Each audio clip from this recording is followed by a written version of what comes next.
Today, I f***ed up by realizing I want to chase my dreams, but can't be see of my parents. What should I do? I am currently an undergraduate student in a highly accredited university in the United States, and my journey to get here wasn't easy at all. I was born in a refugee camp in a small country in South Asia, and my family immigrated to the United States when I was really young. We were fortunate enough to escape the devastating conditions of a refugee camp, but I feel like our struggles still followed us to the US as well. My parents never went to school their whole life. They had to work to make ends meet. When they came to the United States, they had to do the same, except they had more obstacles, such as not knowing the language, not knowing the culture, not knowing anything. Both of my parents struggle with medical conditions, therefore cannot drive at all. We used to walk miles to the grocery store and back in negative-degree weather to make ends meet until I started driving at the age of 16. At such a young age, I had so many responsibilities, being an interpreter of the family,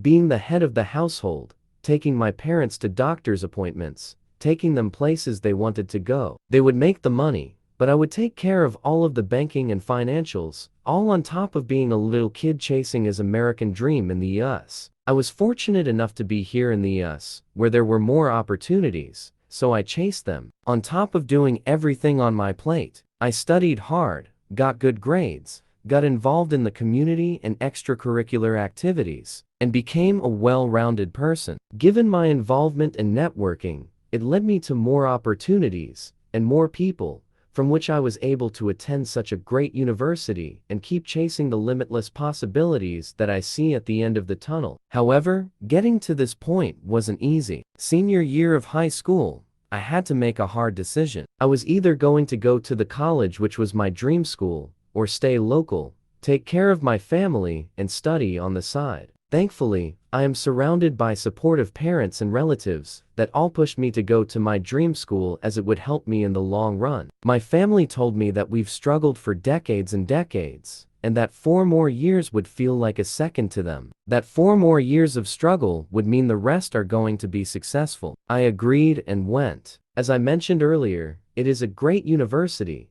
and I have grown so much as a person, met so many people, had the opportunity to study abroad and visit so many countries and cities around the world. I cannot believe that a kid from a refugee camp has seen so many parts of the world, that I have achieved things that I wouldn't even have dreamed of when I was little. But all of this is making me feel guilty. The last 4 years of my life and experiences has allowed me to see what I want in life. I want to work for my dream company.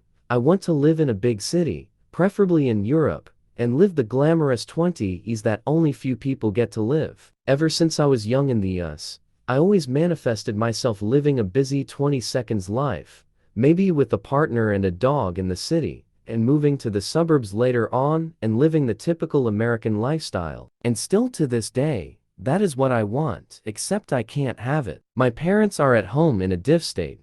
As I am in college finishing up my last year, there is expectation for me to go back, live at home, take care of my parents and work, and live the opposite type of life. I deeply want to. There is a big part of me that feels indebted to them, and a big part of me that says that they have given everything, literally everything for me to achieve all of this. And now, it is my turn to give up everything and be there for them. I love them more than myself and would be willing to do anything. But the fear of me not being able to chase my dreams scare me. I have always lived my life to the fullest, and I don't want to finish my life in the future with a bunch of what-ifs and regrets. I want to do everything, but I feel like this is it for me. I feel like the 4 years of university was my taste of freedom, and a free trial of what life would have been like if circumstances were different. My biggest fear is that I will go back and live miserably because opportunities won't be there. I will probably work a job I don't like,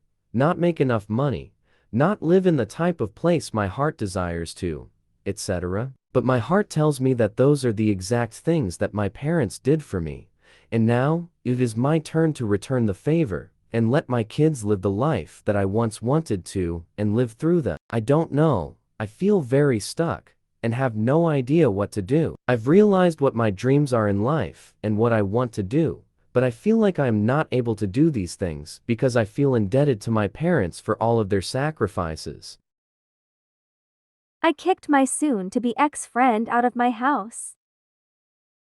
As the title says, last week I kicked what I thought was a good friend out of my house because I can no longer handle her antics. Just wanna write it here just to distress and deal with the grief of losing a friend. Kendall and I met in university in 2016. We studied different majors but we're from the same department, so we share many classes together and bonded over our passion for gaming and memes. Upon graduation, Kendall moved back to her hometown due to COVID and found a job there. We kept in touch online through Instagram. About 3 years later, Kendall told me she found a better paying job in the city, so she's planning to move out from her parents' place. When I asked her about her plans on her accommodations, she replied with, "That's the thing. I was going to ask if you have an extra bedroom that I could move into." For context, I have inherited an apartment from my late grandfather, which is a nice 3-bedroom 2-bath near the city center last year January, and I currently live alone there since it is closer to my workplace and it has all the convenience of public transport. After some thinking, I thought that there's no harm in living with Kendall since I considered us as close friends. We discussed the terms and OFC the rent. A week later, Kendall moved into my apartment. It was great at first. My home felt more lively than usual and the thought of going home to a close friend warmed my heart and gave me a sense of security. Things were okay for a while and then shit goes downhill super quick. Kendall started complaining about many things at home, about her work, her savings, and how she feels homesick. At first I was very accommodating, thinking maybe she just needs time to get used to the city life. I offered as much help as I can, even to the point of if she's low on money,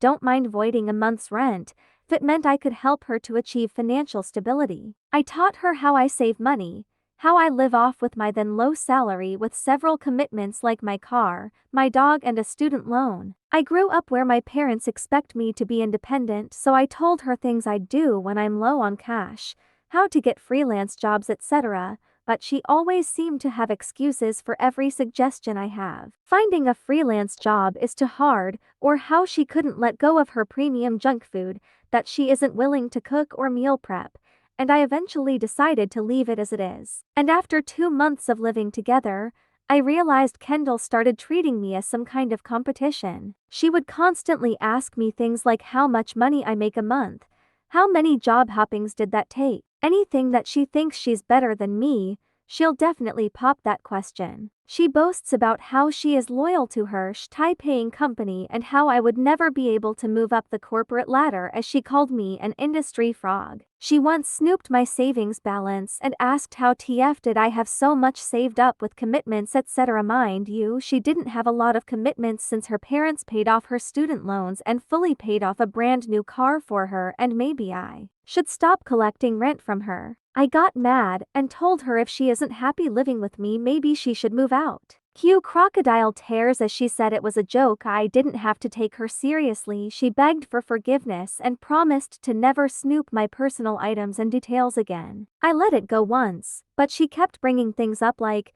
"Well, you have the cash and a credit card," every time I told her I'd rather stay home because I no longer have the budget to go out and have fun. Comments like these became more frequent when I got a new job 6 months ago. On top of that, she doesn't clean up after herself. Tried to flirt with my boyfriend and at times parked in my parking space when our initial agreement was that she has to find her own parking space if she's moving in with her own car, because my apartment only has 1 parking lot per unit. The straw that broke the camel's back was when I caught her kicking my dog in his abdomen when I got home from work. I yelled at her and rushed to check my dog. Luckily he was fine, but I still rushed him to the vet for safety measures. I got home and she sneered that it was just a dog and as a friend I shouldn't treat her like that. I asked why she'd kicked my dog and she didn't answer me.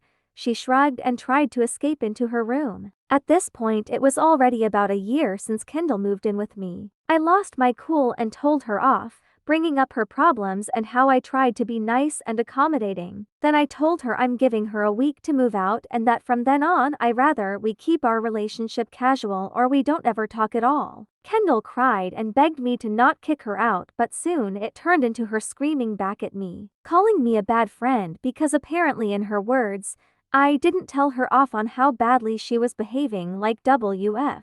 There was a lot of back and forth which I don't remember what I said, but I remember eventually calling her an entitled brat. She cried again, saying it was uncalled for, and stormed off to her room. The next day I was bombarded with texts from other uni friends, some calling me selfish and others sympathize with me. Apparently, Kendall posted our argument on Facebook and Instagram, painting me to be the bad guy. I was upset at first, but I decided that after Kendall moved out we would no longer be friends, as well as those who took her side of the story and condemned me. Last week, Kendall left, and I have changed the locks on my apartment. I curled up in bed and cried myself out, probably from the sadness of losing a friend, or maybe I am finally letting out all the frustrations. I am definitely still grieving about this loss of a friend, as I've had many good times with Kendall. For now I want to focus on myself and hopefully I eventually get over this. For more stories, subscribe to our channel and share your opinion in the comments.